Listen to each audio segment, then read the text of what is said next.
সুপ্রিয় দর্শক বন্ধুরা, আপনারা যেই মানুষটিকে দেখতে পাচ্ছেন একটি পরিত্যক্ত জায়গায় বিছানা করে শুয়ে আছে, ইনি কিন্তু মানসিক ভারসাম্যহীন একজন পাগল। আমরা আমাদের ফেসবুক পেজের মাধ্যমে জানতে পারি ঠাকুরগাঁ রুহিয়া নামক স্থানে এই মানসিক ভারসাম্যহীন মানুষটি অনেক দিন থেকেই পড়ে আছে, মানে সেখানেই বসবাস করতেছে। আমরা যখন প্রথমে সেখানে যাই, গিয়ে তার সাথে কথা বলে আমরা বুঝতে পারি যে তার একটি পায়ের সমস্যা আছে, সেই কারণে সে হাঁটতে পারে না, লাঠিতে ভর করে হাঁটাহাঁটি করে। যাই হোক, আমরা তার সাথে কথা বলে অনেকক্ষণ তাকে বোঝানোর চেষ্টা করি যে তাকে আমরা পরিষ্কার পরিচ্ছন্নতা করানোর জন্য আসছি।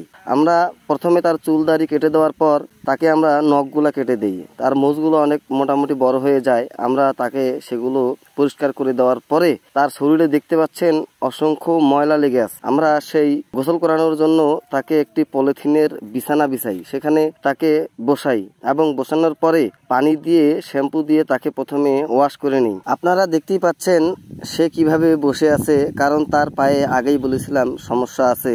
আর আমরা যখন তাকে গোসল করাই, আশেপাশের বাজারের অনেক মানুষ আমাদেরকে দেখার জন্য সেখানে ছুটে আসে, মানে ভিড় জমায়। আমরা মোটামুটি তাকে শুরু থেকে শেষ পর্যন্ত যতটুকু তার সেবা করতে পেরেছি, ততক্ষণ পর্যন্তই সেখানকার মানুষের আমরা সহযোগিতা পেয়েছি। তারা সবাই আমাদের মোটামুটি হেল্প করেছে। আমরা সেখানকার মানুষের প্রতি অনেক কৃতজ্ঞ। যাই হোক, আপনি যখন কোনো ভালো কাজের সিদ্ধান্ত নেবেন, অবশ্যই আপনাকে সবাই সাপোর্ট এবং সহযোগিতা করবে, এটাই স্বাভাবিক।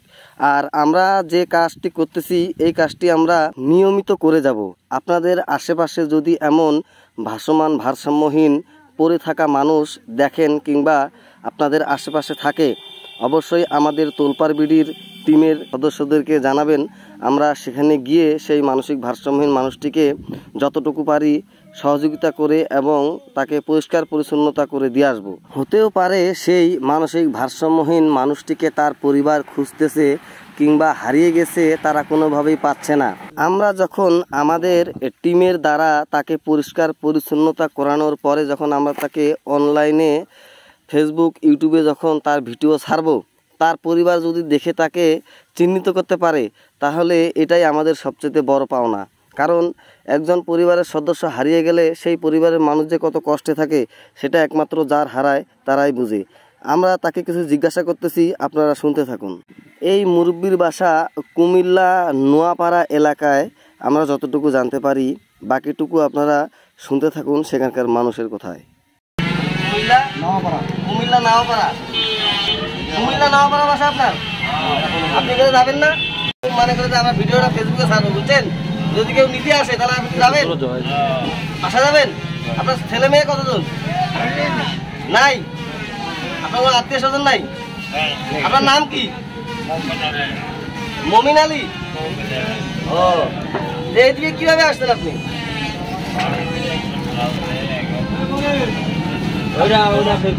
ঠিক আছে, এইটা